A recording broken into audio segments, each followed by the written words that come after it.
नमस्कार, आप देख रहे हैं द न्यूज़ 15 और मैं हूं आपके साथ स्वाति तिवारी। तो आज एक खास मुद्दे पर हमारे साथ बीजेपी नेता सुरेंद्र सिंह कुमार जी जुड़ रहे हैं।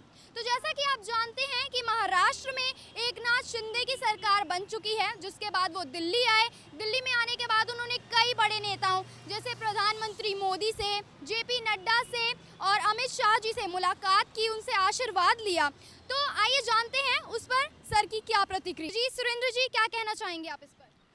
देखिए, सबसे पहले तो एकनाथ शिंदे जी को बहुत बहुत बधाई, क्योंकि जिस प्रकार से 2019 में भारतीय जनता पार्टी और शिवसेना ने चुनाव लड़ा था, जिस विचारधारा के साथ महाराष्ट्र के अंदर चुनाव लड़ा था, उस विचारधारा को दोबारा से मैं ये कह सकता हूँ कि महाराष्ट्र के अंदर जो है दोबारा से वो जीवित हो गया है। इसके लिए एकनाथ शिंदे जी को बहुत बहुत धन्यवाद देता हूँ।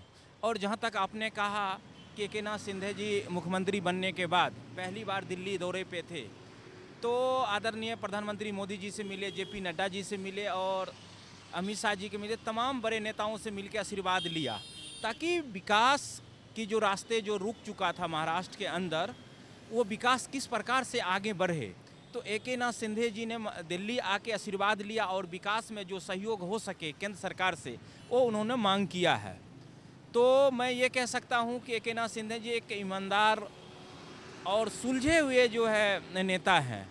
मुझे लगता है कि जिस प्रकार से 2.5 साल से जिस विचारधारा से वहाँ चुनाव लड़ा था, वो कहीं ना कहीं छूट चुका था, उसको जो है आगे ले जाने में एकनाथ शिंदे जी कामयाब हो जाएंगे। जैसा कि एकनाथ शिंदे दिल्ली दौरे पर आए, हमने जैसा बताया कि बड़े नेताओं से उन्होंने मुलाकात की, लेकिन उस पर संजय राउत ने ये टिप्पणी दी कि अगर वो असली शिव सैनिक होते तो वो दिल्ली जाने के बजाय माता श्री जाते मत्था टेकने। तो इस पर आप ये क्या कहना चाहेंगे, ये टिप्पणी सही है या नहीं? देखिए, संजय राउत जी खुद जो है, उनका दिमाग जो है ना खराब हो गया है, क्योंकि उनकी मानसिकता हालत जो है ऑलरेडी बहुत पहले से ही खराब हो चुका। अगर मैं आज कहूँ कि एकनाथ शिंदे जी अगर वहाँ का मुख्यमंत्री बना, उसमें पूरा जो है हाथ उन्हीं का है, क्योंकि वो हमेशा जो है उल्टा सीधा बयान देते थे और वो शिव सैनिक जो ओरिजिनल शिव सैनिक थे, उनका बात नहीं सुना जाता था। वहाँ सिर्फ बात सुनी जाती थी एनसीपी और कांग्रेस का। जो वहाँ पे इन्होंने एकनाथ शिंदे जी ने आरोप लगाया था कि चुनाव जीत के जो प्रतिनिधि आए थे, वो जब उद्धव ठाकरे जी के पास मिलने जाते थे तो उनसे वो मिलते नहीं थे, उनको बहुत घंटों घंटों तक बैठा के रखते थे और उनकी बातों को सुना नहीं जाता था। वहाँ तो सरकार एक तरह से मैं कह सकता हूँ कि शिवसेना और कांग्रेस ही चला रहा था। उद्धव ठाकरे जी सिर्फ वहाँ पर घुटन महसूस कर रहे थे, जिसका कारण जो है आज वहाँ पे जो है सरकार उनकी गिरी है। और जहाँ तक रहा शिवसेना, ओरिजिनल शिवसेना और डुप्लीकेट शिवसेना की, तो शिवसेना का जो विचारधारा था, बाला साहब ठाकरे जी का जो विचारधाराएं थी, वो हिंदुत्व के नाम पे चुनाव लड़ते थे और 2019 में हिंदुत्व के नाम पे ही चुनाव लड़ा था। लेकिन कहाँ 2.5 साल में एक बार भी वहाँ पर हिंदुओं के लिए उन्होंने कुछ काम किया? वो तो सिर्फ मोहरा थे। वहाँ तो सरकार जो है शरद पवार जी चलाते थे।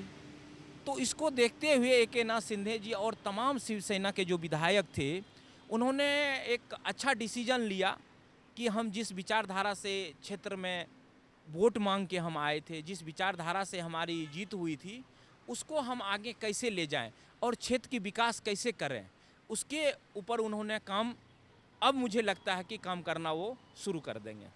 तो जैसा एकनाथ शिंदे ने कहा कि वो जिस विचारधारा से आए थे, जिस पर काम कर रहे थे, यानी वो हिंदुत्व की विचारधारा लेकर आए थे, उन्होंने चुनाव लड़ा था, लेकिन उन्होंने कहा कि उद्धव ठाकरे इस पद से भटक गए थे। तो इस पर आपकी क्या प्रतिक्रिया है? देखिए, ये बेहद सच है कि उद्धव ठाकरे जी वहाँ पे घुटन महसूस कर रहे थे। उनकी मजबूरी हो चुकी थी कि शिवसेना और एनसीपी की बातों में रहना, क्योंकि देखिए उनको तो मुख्यमंत्री बनना था, सिर्फ अपनी पदों के लिए जो उन्होंने गठबंधन किया, ये उनकी विचारधारा से अलग था।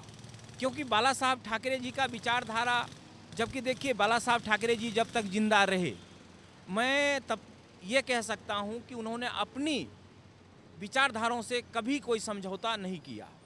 लेकिन उद्धव ठाकरे जी या आदित्य ठाकरे जी ये तमाम वो नेता थे जिन्होंने अपनी विचारधाराओं के साथ समझौता करके महाराष्ट्र की जनता के विकास ना हो और महाराष्ट्र की जनता के साथ जो धोखा दिया, आज उसी का परिणाम है कि एकनाथ शिंदे जी मुख्यमंत्री बने। जी, तो साथ ही एकनाथ शिंदे का ये भी कहना है कि उनकी सरकार गरीबों की सरकार है, जितना हो सकेगा वो गरीबों के लिए काम करेंगे। तो आपको क्या लगता है कि वो अपने शब्दों पर खरा उतरेंगे? बिल्कुल उतरेंगे। देखिए, एकनाथ शिंदे जी एक ऑटो चालक थे। अब आप सोच सकते हैं इस देश के अंदर चाय बेचने वाला प्रधानमंत्री बन सकता है, ऑटो चालक मुख्यमंत्री बन सकता है। यही तो संजय राउत जी को हजम नहीं हो रहा है। वो इसीलिए उल्टा सीधा बयान जो वो दे रहे हैं, सिर्फ यही कारण है कि एक गरीब का बेटा किस प्रकार से कैसे मुख्यमंत्री महाराष्ट्र का बन गया, यही तो उनको हजम नहीं हो रहे।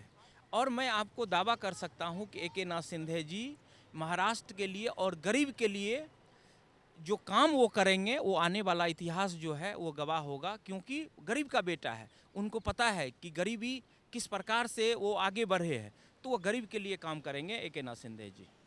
जी, तो सोशल मीडिया से हमें ये भी जानकारी मिल रही है कि जो एसएसआर सुशांत सिंह राजपूत का जो मौत का मुद्दा था वो दब गया था। क्यों? क्योंकि उसमें कहीं ना कहीं आदित्य ठाकरे का नाम आ रहा था। ठीक है, उद्धव ठाकरे उनके पिता हैं, उनका नाम आ रहा था उसमें, तो लोगों का मानना है कि इसके जरिए उनका नाम दब गया था।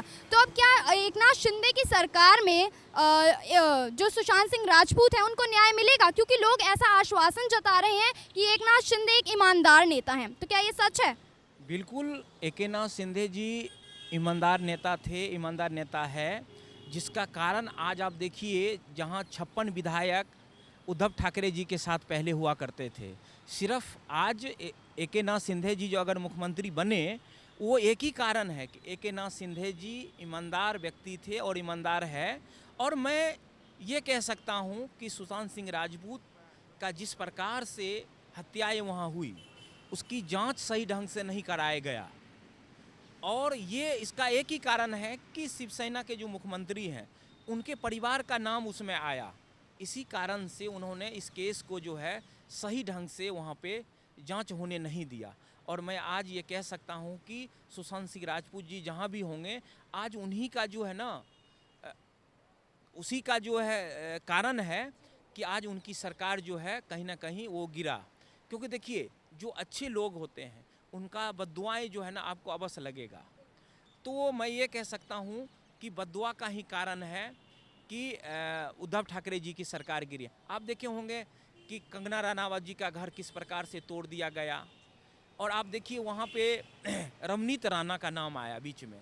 उन्होंने कहा था कि मैं हनुमान चालीसा महाराष्ट्र के अंदर जो है हनुमान चालीसा पढ़ूंगा।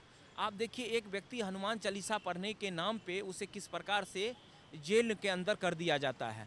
वहीं पे औरंगजेब की औलाद जो है, औरंगजेब की औलाद ने कहा जो औरंगजेब एक आतंकवादी है, उनके समाधि पे जाके कुछ लोग चादर चढ़ाते हैं, उनके ऊपर कोई कार्रवाई नहीं करता है, और भगवान के नाम पे, हनुमान चालीसा के नाम पे जेल कर दिया जाता। तो ये दोगली राजनीतिक महाराष्ट्र के अंदर उद्धव ठाकरे करते थे।